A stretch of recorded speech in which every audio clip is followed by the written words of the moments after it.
I didn't remember how I got there. One moment, I was somewhere ordinary, a grocery store, maybe my car, and the next, I was standing in the polished hallway of a sprawling mansion. The floors gleamed like polished obsidian under chandeliers that glittered coldly overhead. The place was immaculate, almost painfully so, but something about it felt wrong. It wasn't the silence. No. The silence was welcome. It was the way the air pressed down on me, thick and humid, as though the house had lungs, and I was breathing what it exhaled. I wasn't alone. My brothers were with me, talking quietly near the massive oak doors we'd apparently come through. I couldn't hear what they were saying, but their presence was grounding, familiar. I wanted to stay near them, to anchor myself to their easy confidence, but there was something I needed to do. Avoid him. It was a simple instinct, primal and urgent, like the way an animal knows to flee from fire. My father wasn't cruel, not in the obvious ways. He didn't raise his voice or lift a hand. He was the kind of man who could destroy you without ever looking angry, without ever admitting he'd done it. My father believed in silence. When I was younger, his silences had been the worst punishment of all. A wrong word, a careless mistake, and he would go still. He'd sit at the kitchen table, his hands folded neatly in front of him, his eyes fixed somewhere beyond me, as if I no longer existed. No shouting, no lectures, just an unbearable stillness, the quiet weight of his disappointment pressing down until I couldn't breathe. I learned early that silence could be worse than words. He wasn't a bad man, not in the ways people imagine when they hear someone say they're avoiding their father. He didn't drink, he didn't cheat, he didn't hit, but he had a way of making the air heavy, of draining the life out of a room just by walking into it. He didn't need to say anything. His presence was enough. My brothers always seemed immune to it. They could laugh and joke around him, their voices loud and confident, like they didn't notice how the air changed when he was near. I envied them for that, for not feeling the tightness in their chest or the way their pulse quickened, as though the act of speaking might wake something in him, something sharp and dangerous. I wouldn't say I was afraid of him, though. I wasn't, not really, but there were parts of myself I couldn't be around him, parts he would snuff out, intentionally or not, with his quiet judgment. He was the kind of man who could make you feel small just by looking at you, and I was tired of feeling small. I didn't know where my father was now, but I knew he was here, somewhere in the endless sprawl of rooms and corridors. He was searching for me. The thought of seeing him made my stomach churn. There was no reason for it, no specific memory that sparked the dread, just the overwhelming need to stay away from him. The house seemed to sense this. The walls were pristine at first, cream-colored, with elaborate molding that whispered of wealth and history. But as I moved deeper, they began to change. It was subtle at first. The wallpaper seemed a little too textured, the colors a little too warm, as though the walls themselves were pulsing faintly. The air grew heavier, harder to breathe, and I caught myself glancing over my shoulder every few steps. I turned a corner and froze when I noticed that he was there, standing in the middle of the hall. He didn't look menacing. No, that wasn't it. He was just standing there, his head slightly tilted, as if he was waiting for me to explain myself. He didn't move toward me, didn't call my name. Still, my chest tightened. I ducked into the nearest room, slamming the door shut behind me. The sound of the door hitting its frame echoed louder than it should have, reverberating through the tiny space like a gunshot. My chest heaved as I pressed my back against it, desperate to put as much distance between me and the hallway as possible. I turned, fumbling for a doorknob, but my fingers met smooth, unbroken wood. No knob, no lock, no way out. The realization sank into my stomach like a stone. The room was small, so small it felt more like a cell. The walls were close, unnervingly close, and lit by a single bulb dangling overhead. Its light flickered erratically, casting jerky, shifting shadows that made the room seem even smaller. At first, I thought the walls were just poorly painted.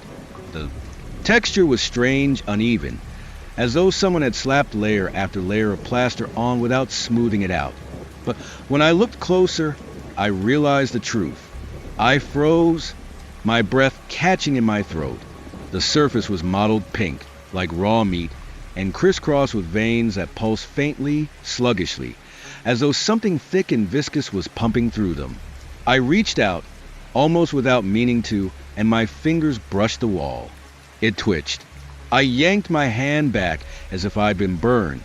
Stumbling a step away, my skin crawled, a wave of nausea rolling through me. The wall hadn't just twitched. It had moved. A ripple passed through the surface, like a muscle flexing, and the veins seemed to swell, their faint pulse quickening. The air grew heavier, the room warmer, and the faint smell of copper, sharp and metallic, filled my nose. I pressed my back against the far wall, trying to put as much space between me and the fleshy surface as I could. But the wall behind me wasn't any different. It was warm, unnaturally warm. And as I leaned against it, I felt it give slightly, as though it was soft, pliable. I jerked forward, my breathing shallow, the bile rising in my throat. The walls pulsed again, harder this time. I watched, horrified, as the surface seemed to shudder, little ripples spreading outward. It wasn't just flesh, it was alive. The realization struck me like a hammer, and I clenched my fist to stop my hands from shaking. The veins bulged, swollen and throbbing, and the walls themselves began to move. They contracted slowly at first, just a slight inward shift, but then the motion became stronger, more deliberate. The space was closing in on me. "No!" I whispered, my voice barely audible. "No, no, no." I pressed my palms flat against the wall, trying to push back, but it was like trying to push against a living thing. The surface gave under my hands, warm and moist, and I recoiled as the flesh beneath my fingers seemed to quiver in response. The room was getting smaller.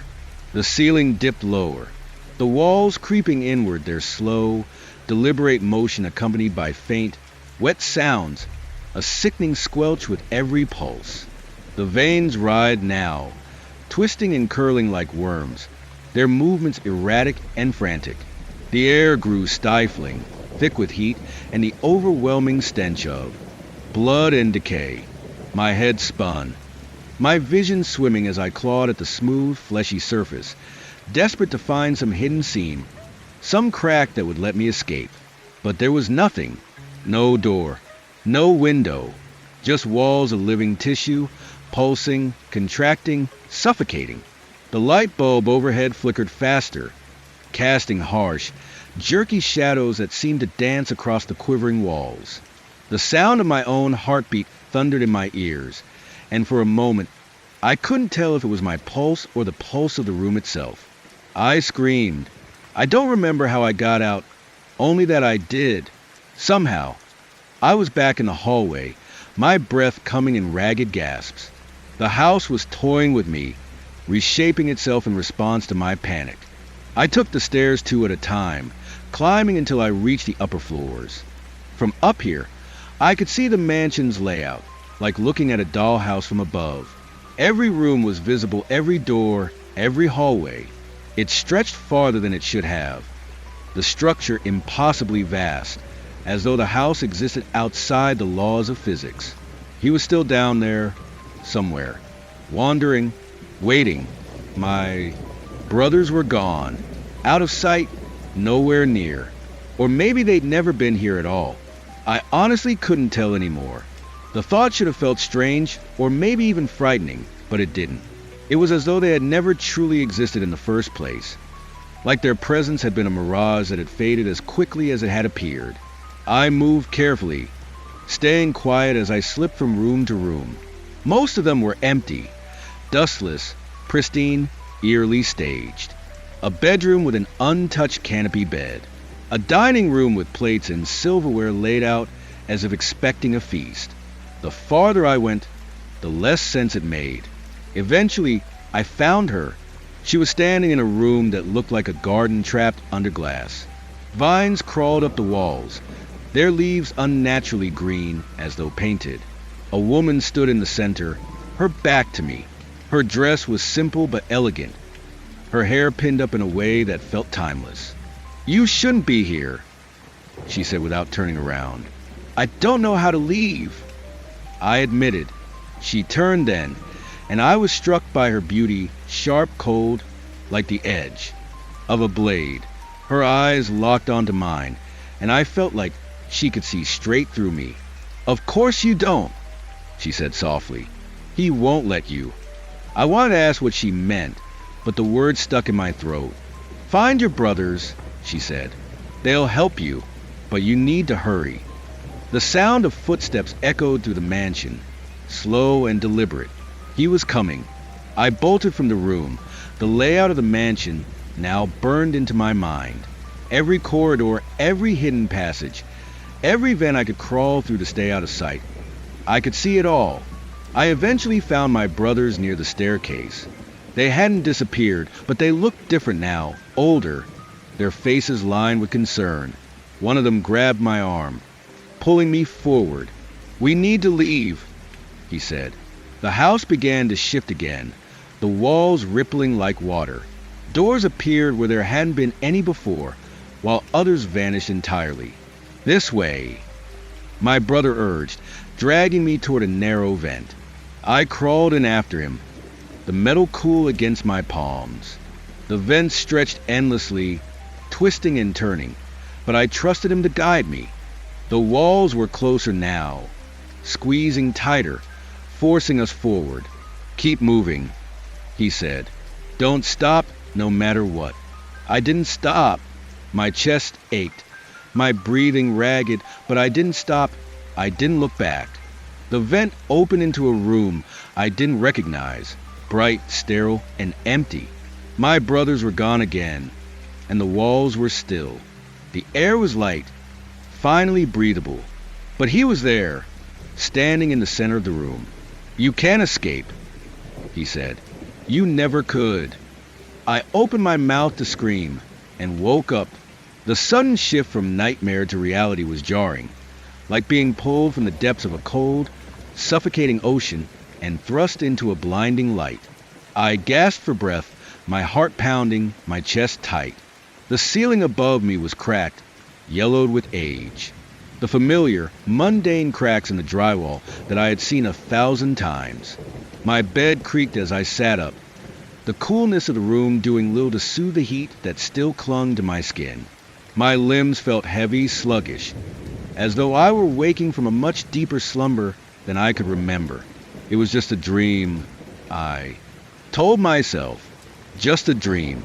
But when I looked down, flexing my fingers as if expecting them to feel normal again, my hands were covered in dust, and there under my nails was something soft, pink, like flesh.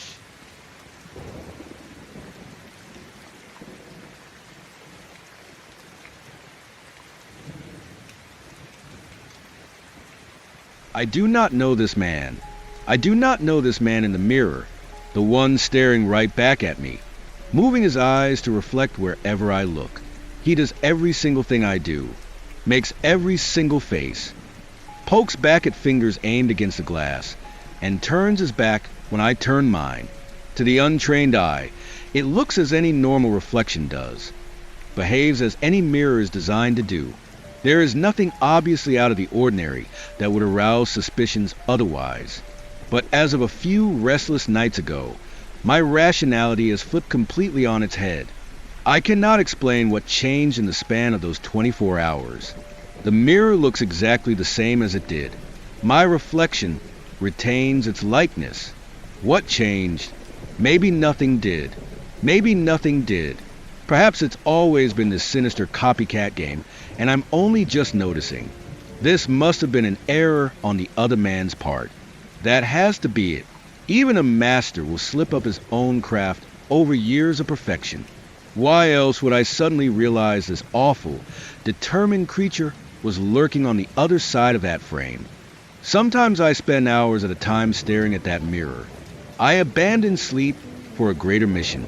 All things considered, a lack of sleep may be contributing to my paranoia, But even so, I haven't been able to depart my attention to anything else. If I stare long enough, the glass seems to evaporate and leave open an entrance into the other side. It's as if I could reach right through to an identical room. Furniture indistinguishable from the originals arrange themselves in duplicate form. From a central standpoint between the two, the rooms will complete a symmetrical presentation. However, I am reasonably less concerned about the layout. It's that godforsaken double standing right at the front. He never falters. He is always ready. Sometimes I will stay as still as possible, testing its patience, hoping it will tire, even bore of mimicking my every waking moment. Other times I will yell, flail, threaten, even exert myself as much as I can in hopes of catching even the smallest of errors. At the very least, I would have proven I hadn't been imagining the whole ordeal. I don't believe I could ever forgive myself for wasting days, even years, of evincing something so trivial. I'd rather die than accept that I have gone mad. Even if I did turn out to be right, what would it matter to me? Nothing's ever happened. If it had been here since the beginning without harm, it made little sense for the thing to start now. I can think of only one simple cause for wariness. The man knows that I know about his little game. He's been compromised, and sooner or later he knows I will find a way to defeat it. I have prompted it to cease acting in a defensive stance and switch gears violently into aggression. I could have been safe from its wrath if I never discovered anything peculiar. Or worse, the thing had a sick plan from the beginning to build my trust long enough that I would never think to doubt anything as ordinary as my own reflection. I imagine it will be of great satisfaction to eventually reap such pent-up rewards, just for the thrill. Surely the right time to strike would be at the climax of my terror, when I did finally realize that my reflection was not even my own, not having even a moment to comprehend what I'd been subject to for years without a single worry. I feel incredibly alone, but I cannot bring myself to tell others what I am afraid of. They would think I finally lost my mind, seemingly for no reason at all. I have thought about breaking the mirror, but I am apprehended by the idea that should the glass break, be there any glass in the first place, he will lunge at me, lunge at my throat, and squeeze tight. However, an even worse thought has been keeping me awake at night. What if there never was any glass? How many nights have I slept unwittingly with an open doorway right into my house, with no sliver of glass to divide us? How many nights has that creature stepped out of his portal and watched me from an even smaller distance? One that if I awoke at the wrong time, he would have no choice but to snuff me out. I could not calmly imagine opening my eyes and being face to face with my own visage, a threatening one no less. God! When I think about perhaps not touching glass at all, but instead pressing cold fingertips and the empty air transferring between realms as easily as a breeze through an open window, I shudder to even look in the direction of that mirror. How many times have I breathed towards a mirror, assuming that the air coming back to deflect is still mine? Do they breathe at the same time as me? I don't think I'd be able to handle it if they breathed before me, and foreign hot air hit my face. I would never enter that room again. My paranoia has expanded to other mirrors. Any reflection that catches my eye causes a bout of anxiety that is difficult to shake without leaving the room entirely. There are mirrors everywhere, no matter where I go. It seems there are more than there used to be before I was afraid of the man waiting in mine. I spend the most time walking with my head down, and doing the same when I converse with strangers and family. When I do sleep, I dream of people I know suddenly taking the form of my wretched reflection when I look back up at them. That fear has seeped into my reality. I hate mirrors, knowing that I have no way of reassuring myself one way or the other. What is true suffocates me. I do not have an answer. I am so incredibly unsure. I feel safe around transparent glass, such as windows and store displays. I savor the reassurance from proof of an entirely different world on the other side.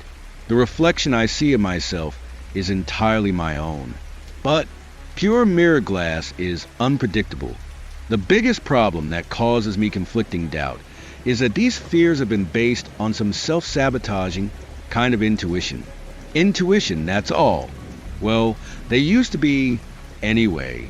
Last night, I looked into the mirror for hours like I always do, and as I faced up against my likely antagonist, I noticed it. On the other side, in the reverse room, flowers that I'd kept on my desk for at least a week, fresh and healthy as they started, while mine in my own world were noticeably beginning to wilt.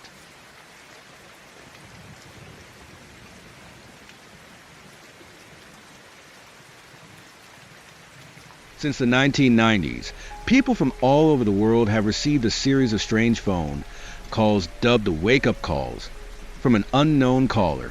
These calls at first, according to witnesses, seem like mundane calls from telemarketers or people calling the wrong number, though shortly after, usually after the third or fourth call, the calls seem to take on a more eerie and bizarre air about them. Regardless of the ringtone of the phone, these particular calls' rings seem to be off. Most accounts claim that the ring will seem to contain, although faintly, people calling their name or meowing and or barking, or beeping or ringing of an alarm, though others recount bubbling, odd mechanical noises, and what seems to be a ventilator. As time goes on, however, it is reported that these anomalous sounds cease being faint, growing more and more and more until the usual ringtone is replaced entirely or almost entirely with these new sounds becoming the ringtone for these particular calls. Reports go on to state that nothing else new happens with the calls for a while. That is until roughly the 100th call, though it should be noted that the number can vary. Regardless, when this particular phone call goes on to occur, the ringing is non-stop, literally. Instead of ringing the normal limit of times a call typically does, it will ring anywhere from 28 minutes to 8 hours on end, if left unanswered. The calls will stop entirely for a while, normally 2 to 3 years, though every once in a while after, they will get the same ominous call, although instead of displaying unknown caller, the caller ID will say, "Answer me," if the voicemail is set up, even if full, a message along the lines of, "I know you hear me calling. Answer the goddamn phone. Wake the fuck up," is said by an unidentified male voice. If answered, however, the answer seems to meet an unpleasant fate, with some victims found dead from unknown causes near or with the phone, while other victims have disappeared without a trace, and even a supposed instance of an answer being sucked into the phone. Be that as it may, there have been 3 supposed survivors who have seen what they called an other side and returned. One recalls seeing himself in a bedroom surrounded by what he assumed to be family, maybe his. One says she found herself in some sort of thing that she can only describe as a simpod. The final survivor relays that he was in a hospital setting, heavily injured. While what the survivors have seen on the supposed other side are conflicting, all of them are consistent on one key detail. They were all met with this harsh and stern screaming on the other end, "Wake up! Wake up! Wake up! Wake up!"